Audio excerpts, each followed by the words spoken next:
आज हम इस वीडियो में प्रश्नावली 1.2 को पूरी तरह से सॉल्व करने वाले हैं। पहला प्रश्न कहता है कि निम्नलिखित संख्याओं के अभाज्य गुणनखंडों के गुणनफल के रूप में व्यक्त कीजिए। ठीक है, तो 140 का अभाज्य गुणनखंड कर दीजिए। 2 से ले जाइए, 2 से ले जाइएगा तो 70 आएगा। ठीक है, फिर 2 से ले जाइए 35, फिर 5 से ले जाइए 7, फिर 7 एकम 7। ठीक है, तो यहाँ 2 कितने हैं? 2 हैं, तो 2 के पावर 2 आप लिख सकते हैं। 5 कितने हैं? 1 है, तो 5 के पावर 1 भी लिख सकते हैं। और 7 में कितने हैं? 1 है, 7 के पावर 1 लिख सकते हैं। यही आपका आंसर है। ठीक है, नंबर 2 156। 156 को 2 से ले जाइए 78 आएगा, फिर 2 से ले जाइए 39, फिर 3 से ले जाइए 13, फिर 13 से ले जाइए 1। 2 कितने हैं? 2 हैं, 2 के पावर क्या लिख देंगे? 2। 3 1 है, 3 के पावर 1, 13 1 है, 13 के पावर 1। ये आपका आंसर हो गया। नंबर 3 3825। 3 से ले जाइए, क्योंकि देखिए 3 से विभाजित का नियम कहता है कि 5 2 7, 7 8 15, 15 3 18, 18 3 से विभाज्य है। इसका मतलब 3825 भी 3 से पूरी कट जाएगा। 3 से ले जाइए, तो 3 से ले जाइएगा 3825 में 3 से भाग दीजिए तो 1275 आएगा। फिर 3 से ले जाइए तो 425 आएगा। फिर 5 से ले जाइए, 5 8 40, 5 5 25, 85 आ जाएगा। फिर 5 से ले जाइए 17 आ जाएगा। ठीक है, 17 एकम 17। तो यहाँ पर देखिए 3 कितने हैं? 2 हैं, 3 के पावर 2। 5 कितने हैं? 2 है, 5 के पावर 2। 17 कितने हैं? 1 है, 17 के पावर 1 भी लिख सकते हैं या 17 भी लिख सकते हैं। हो गया आपका आंसर। ठीक है, चलिए, मुझे पूर्ण विश्वास है कि आप सभी को समझ में आ रहा होगा।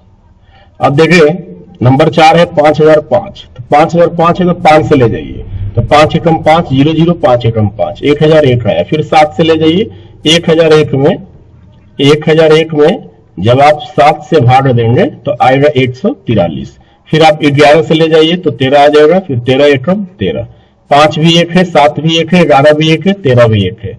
आप सबके पावर 1 लिख भी सकते हैं और नहीं भी लिख सकते हैं। ये आपका आंसर हो गया। ठीक है, नंबर 5 7429। तो आप 17 से ले जाइएगा, भाग दीजिएगा 7429 में तो 437 आएगा। ठीक है, आप भाग देंगे, देख लीजिए 7429 में आप 17 से भाग दीजिएगा तो आपका 437 आएगा। फिर 19 से भाग दीजिएगा तो 23 आ जाएगा। फिर 23 एकम 23, तो 17 भी 1 है, 19 भी 1 है, 23 भी 1 है। ये आपका आंसर हो गया। ठीक है बच्चे, तो मुझे पूर्ण विश्वास है कि आप सभी को समझ में आ रहा होगा। ठीक है, अब हम चलते हैं अगले प्रश्न की ओर। कहता है कि एलसीएम और एचसीएफ, ठीक है, ज्ञात करें और इसकी जांच कीजिए कि दो संख्याओं का जो गुणनफल होता है वो लसग गुणे मसग के बराबर होता है। ठीक है, तो आपका पहला सवाल है 26 और 91। तो 26 और 91, तो 26 के लिए आप 2 गुणे 13 भी लिख सकते हैं, 13 दूना 26, और 91 के लिए 7 गुणे 13 लिख सकते हैं, 13 7 91। तो आपको मौसा निकालना है। ठीक है, तो मौसा और लसा दोनों निकालना है। तो मौसा निकालना है तो दोनों में देख लीजिए कॉमन कौन सा है। तो कॉमन तो आपको 13 मिल जाएगा ना, दोनों में 13 मिल रहा है, तो इसका मतलब कि मौसा आपका 13 हो गया। और लसा में क्या होता है बच्चे कि जो मिलता है उसे भी लिखते हैं और जो ना मिलता है उसे भी लिखते हैं। तो 13 तो मिल ही रहा है हमारा, और कौन कौन नहीं मिल रहा है? 2 नहीं मिल रहा है और 7 नहीं मिल रहे, तो 2 भी लिखो और 7 भी लिखो। ठीक है, ये लसा तुम्हारा हो गया। तो इसमें गुणा करो, 2 7 14, 14 में 13 से गुणा करोगे तो 100 कितना आएगा? 82 आएगा। तो ये तुम्हारा मौसा भी निकल गया और लसा भी निकल गया। ठीक है, अब कहता है कि जांच भी करना है। दो संख्याओं का जो गुणनफल होता है वो बराबर होता है लसा गुणे मसा के। तो दो संख्याएं कौन कौन सी है? एक 26 है और एक 91 है। 26 और 91 गुणे हो जाएगा, और लसा गुणे मसा, लसा कितना है? 182 और मसा कितना है? 13। आप दोनों में गुणा करिए 26 और 91 में, तो आपका 2366 आएगा, और 182 में 13 से गुणा करिएगा तो 2366 आएगा। इसका मतलब ये हुआ कि LHS बराबर RHS है, सिद्ध हुआ।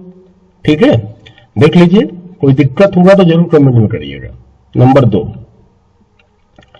दूसरा प्रश्न है 510 और 92। ठीक है, तो 510 है तो आप पहले 510 का अभाज्य गुणनखंड कर दीजिए। तो 2 से ले जाइएगा तो 255 होगा, फिर 3 से ले जाइए तो 85 आ जाएगा, फिर 5 से ले जाइए तो 17 हो जाएगा, 17 एकम 17 हो गए। ठीक है, तो फिर आगे देखिए यहाँ पर 2 गुणे 3 गुणे 5 गुणे 17। देखिए हमने लिखा है 2 गुणे 3 गुणे 5 गुणे 17। ठीक है, अब आइए, अब क्या है? 92 है। ठीक है, 92 है ना, तो 92 करिए, 2 से ले जाइए कितना आएगा? 46 आएगा। फिर 2 से ले जाइए 23 आ जाएगा। फिर 23 एकम 23, चलिए 2 गुणे 23, देखिए 2 गुणे 23। ठीक है, अच्छा, अब हमको निकालना है, मौसा भी निकालना है और लसा भी निकालना है। तो मौसा में हमने क्या बोला, जो मिल रहा है उसे आपका, वो आपका मौसा हो जाएगा। तो सिर्फ दो ही मिल रहा है ना, कॉमन तो सिर्फ दो ही है दोनों में। चलिए, तो दो आपका मौसा हो जाएगा। और लसा में क्या होता है, जो मिलता है उसे भी लिखते हैं, जो ना मिलता है उसे भी। तो ये तो पहले से ही मिला हुआ, 3, 5, 17, ठीक है, 2, 23, ये सब भी लिख दीजिए। 3, 5, 17, 2, 23 है ना, ये सब लिख दीजिए।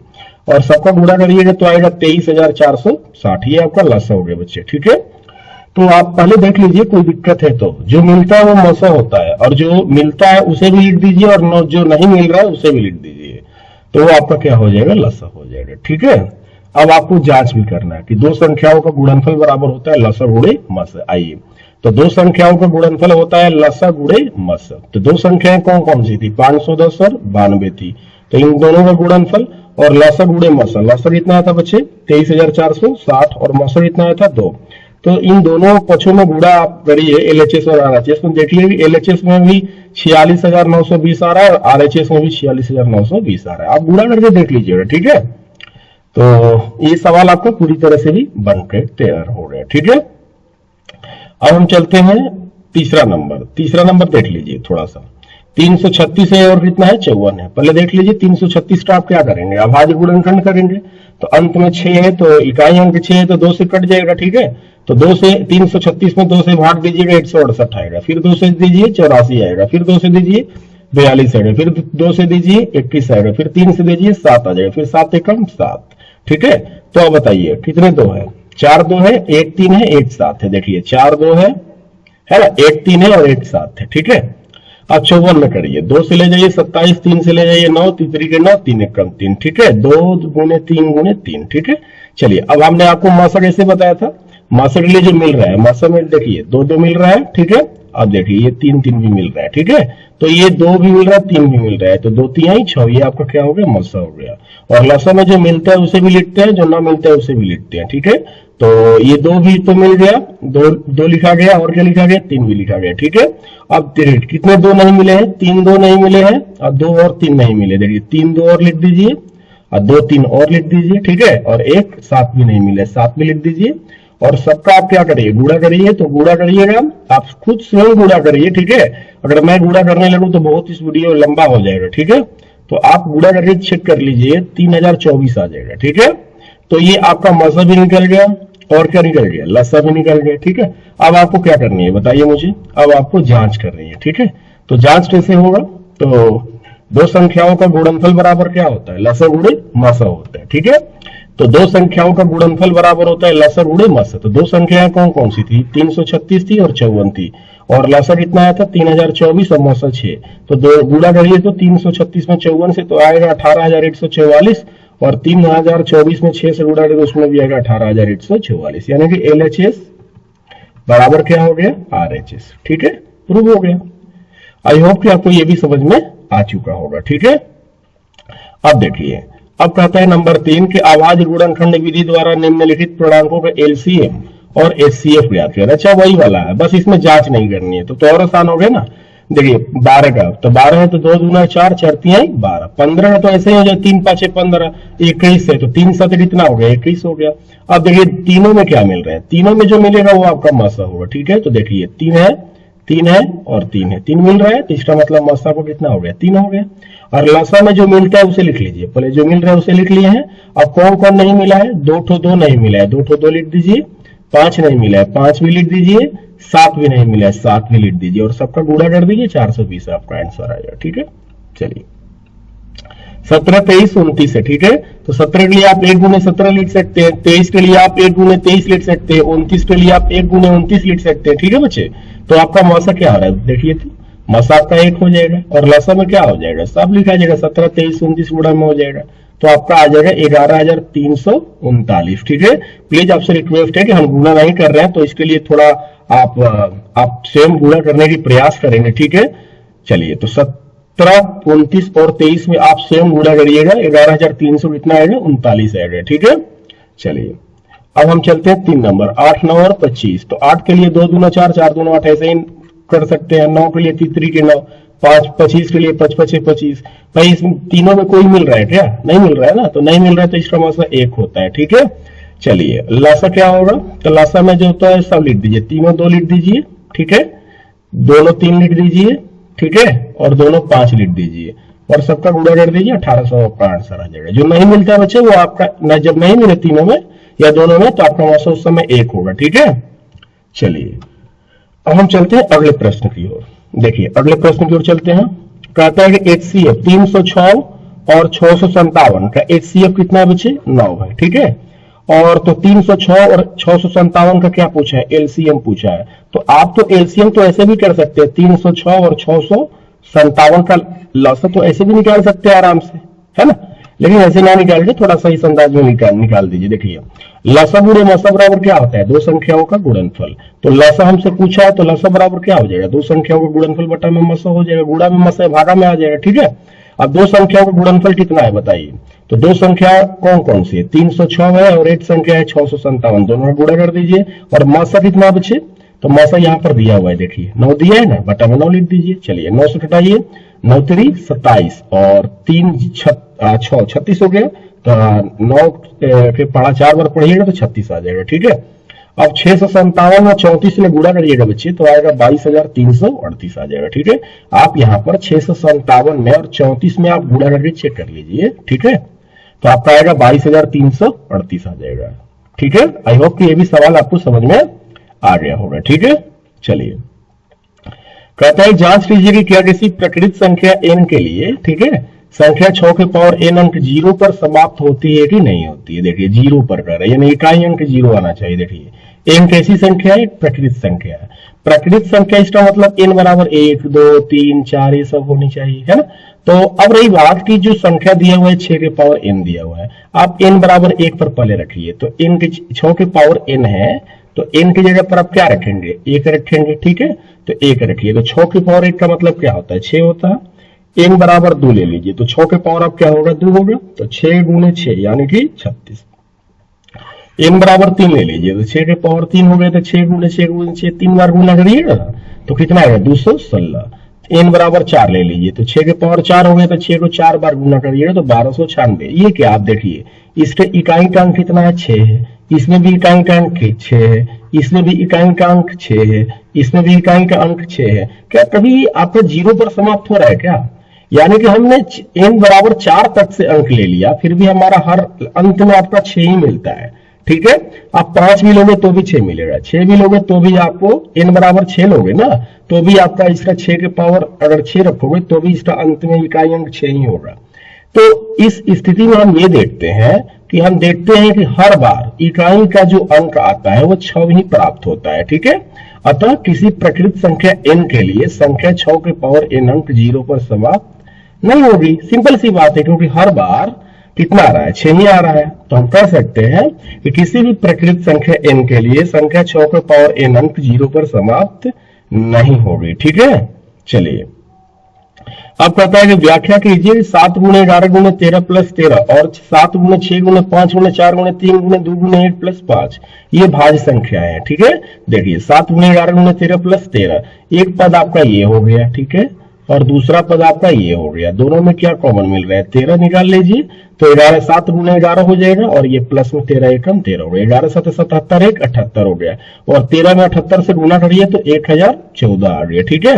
अब 1014 आप सोचिए भाज्य संख्या है कि अभाज्य संख्या है। तो भाज्य संख्या की परिभाषा होती है कि जिसके गुणनखंडों की संख्या 2 से अधिक हो, ठीक है। तो अब देखिए 1014 तो 1 से भी कटेगा और 2 से भी कट जाएगा, क्योंकि इकाई अंक 4 है, तो 2 से भी कट जाएगा। और ये देखिए कि 4 1 5 और 1 6 यानी कि 1014 3 से भी कट जाएगा। 3 का भी भाज्यता का नियम होता है कि प्रत्येक अंकों का योग अगर 3 से कट रहा है तो वो संख्या पूरी 3 से कट जाएगी। तो 4 1 5 5 1 6 यानी कि 1014 भी 3 से पूरी विभाज्य है। तो ये देखिए कितने इसके गुणनखंड कितने हो गए, 3 दिखाई दे रहे हैं आपको, अभी और हो सकते हैं। तो हम जानते हैं कि जब जिसके गुणनखंडों की संख्या 2 से अधिक हो जाएगी, ठीक है, तो हम उसे कौन सी संख्या कहते हैं, भाज्य संख्या। इसका मतलब 1014 कौन सी संख्या बच्चे, 1014 जो है वो भाज्य संख्या है, ठीक है।